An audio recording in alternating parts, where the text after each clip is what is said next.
problēma ir tā, ka cilvēkam vispār nav mērķi. Jo tagad, kad vispār nav mērķi, tas ir ātrākais ceļš uz depresiju. Bet lielākā daļa nav mērķu.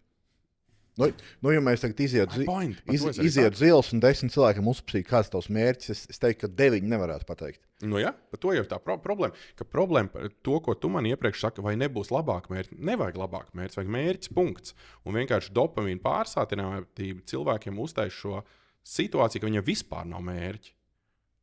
Un es saku, ka dopamīna samazināšana beidzot radīs kaut kādu mērķi. Un vai viņš ir liels vai mazs mērķis, tas ir ļoti subjektīvi. Cilvēkiem ambīcijas ir dažādas. Un tās ambīcijas, starp citu, varētu būt. Man nav pārliecība, jo es neesmu tādu literatūru vēl saskāries, bet tās ambīcijas, jo viens vēlās būt pasaules valdnieks un viens vēlās būt vienalga dārznieks savā piemājas dārziņā, varētu būt atkarīgs no dopamīna bāzes līmeņa. Katram ģenētiski ir cilvēki, kuri ģenētiski ir vairāk pavēlkās uz azartspēlēm, uz alkohola atkarībām un tam līdzīgi, un cilvēki, kas mazāk. Un arī tie dopamīna līmeņi dažādi.